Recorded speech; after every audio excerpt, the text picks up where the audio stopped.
때는 선조 25년 6월, 평양에 머물고 있는 선조와 대신들이 평양을 막 떠나려고 하고, 평양 백성들은 그의 불만을 품고 폭동까지 일으키는 등 보기 딱하게 허둥대고 있을 즈음, 서산대사께서는 몇몇 도력이 있는 제자들로 하여금 전황을 살피게 하면서 때를 기다리고 계셨습니다. 스님, 왜적이 점점 가까이 와서 우리 보현사도 위태롭게 되었습니다. 그게 두렵습니까? 성역을 지키는 거야 무엇이 두렵겠습니까? 그동안 스님께서 마음으로나 무술로나 단련을 거듭하게 하셔서 모든 제자들은 자신만만입니다. 다만 상감께서 평양에 당도하신 지 얼마 안 되어 평양마저 버리셨다는 소식이 들리니 이러다간 나라마저 위태로운 듯하여 드리는 말씀입니다. 그러기에 우리 모두 일심으로 기도드리는 게 아니겠습니까? 이 위태로운 나라를 구해 주시고 상감과 중전 마마와 세자 저하께서 무사하시기를요. 대중들도 스님의 뜻을 따라 그 어느 때보다 일념으로 기도를 하고 있습니다만, 우리의 염원이 그럴진데 신부린들 무심하시겠습니까? 그동안 태평성대랍시고 갖가지로 지은 업장을 소멸하면 언젠가는 고난의 먹구름이 거칠 날이 있겠지요.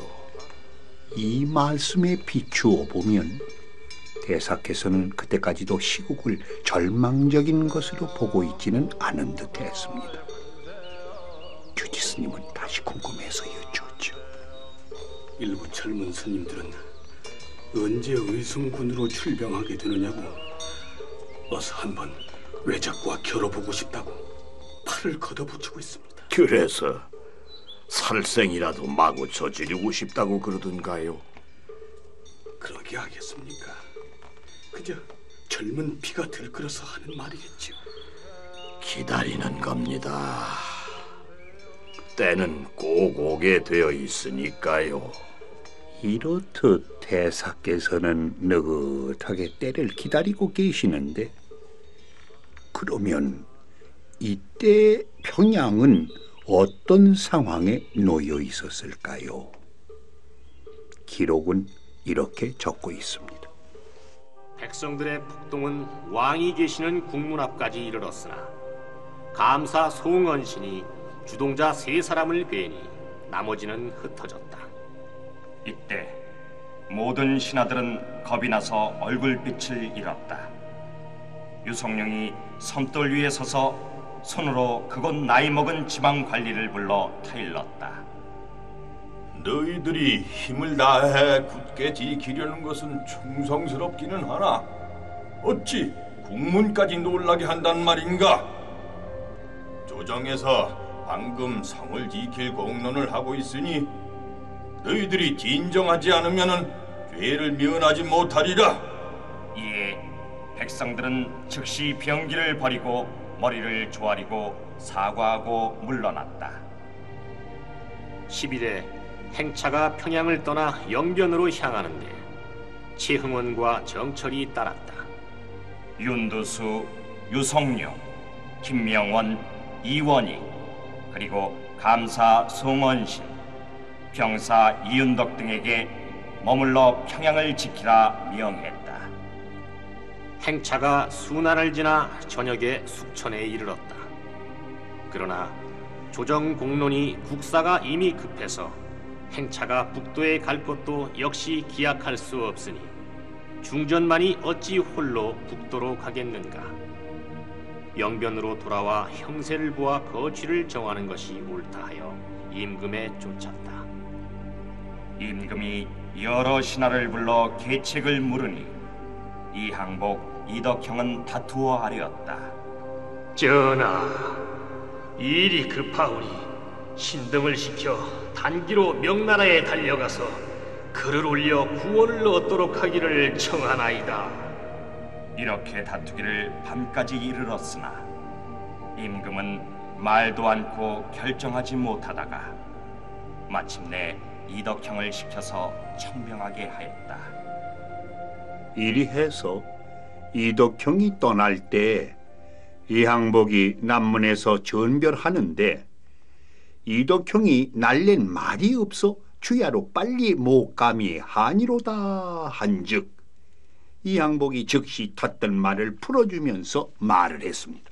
명나라 군사가 나오지 못하면 나는 끓는 솥 속에서 형을 받아 죽을 것이니 서로 만나지 못하리라. 네, 명나라 군사를 데려오지 못하면 내 뼈를 국경선의 노룡령에 버리고 다시 압록강을 건너지 않으리라.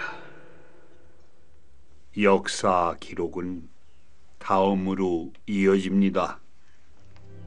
15일 낮에 행차가 박천에 이르렀는데 이날 저녁에 평양이 함락되었다는 급보가 왔다.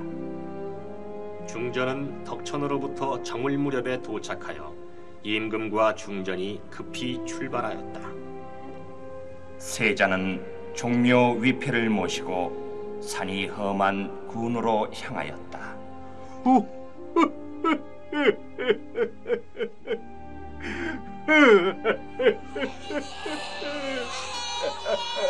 임금이 위패에게 하직하면서 통곡하고 세자도 역시 통곡하였다.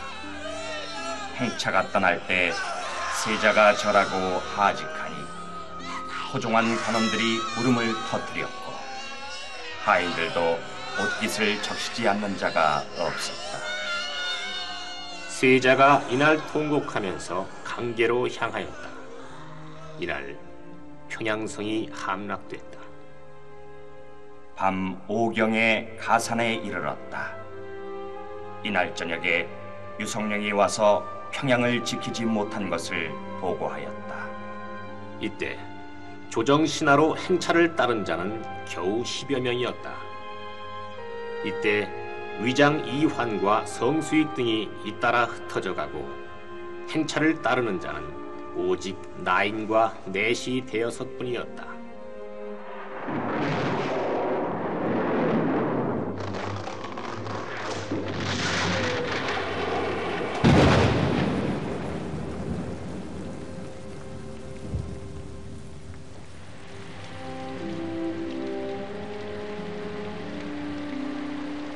박천 군내 오리는 수목이 무성해서 빽빽한데 또 비가 내려 새까맣게 어두웠다. 일행이 겨우 40-50명으로 무섭기는 임진강 건너던 그날 밤보다 더하였다.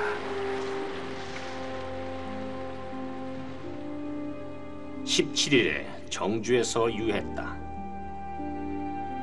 18일에 임금이 곽산에 이르니 명나라 총병 조승훈 등이 군사를 이끌고 운음관에 왔다는 말을 듣고 가서 보았다. 23일에 행차가 의주에 이르렀다.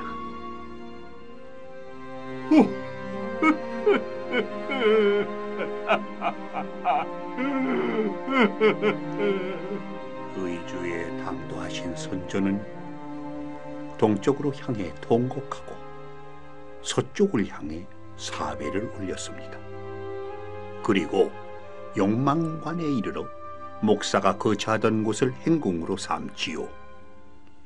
이때의 성중의 상황은 어떠했던가? 의주의 성중은 쾌괴하니 백성들이 다 흩어져 닭 한 마리, 개 한 마리 보이지 아니하고 새도 날지 않아 마치 빈 산중의 황폐한 절과도 같았습니다.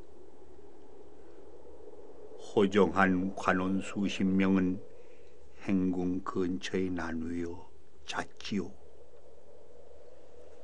이날 밤에 선조는 유명한 시를 지어 호정관들을 낯뜨겁게 한 바 있었으니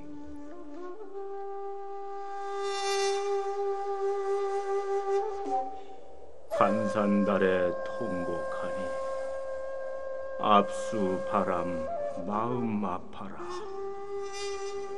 조신들아, 금일 후에도 또다시 동이야 서야 할 것인가? 북쪽 국경선의 산 위에는 외로운 달이 떴는데 압록강의 쓸쓸한 바람이 불어오니 선조의 마음이야 얼마나 아팠겠습니까? 이런 사태가 왜 벌어졌겠는가? 나라는 위태로운데 동이야 서야 당파 싸움만 영일이 없었던 탓이었습니다. 이렇듯 나라의 북쪽 끝까지 왔는데도 또다시 당파 싸움을 하겠느냐고 단식을 하며 나무라시는 시였지요. 그런데 그날 밤 선조께서 잠을 못 이루시다가 문득 머릿속에 떠오르는 모습이 있었으니 가만, 그때 그 대사는 정여립의 난 때 혐의를 받고 국청에 끌려왔던 서산대사는 지금쯤 어디에 있으려고? 그래, 그런 고승이라면 과인을 위해 무엇인가 도움을 줄 것이로다.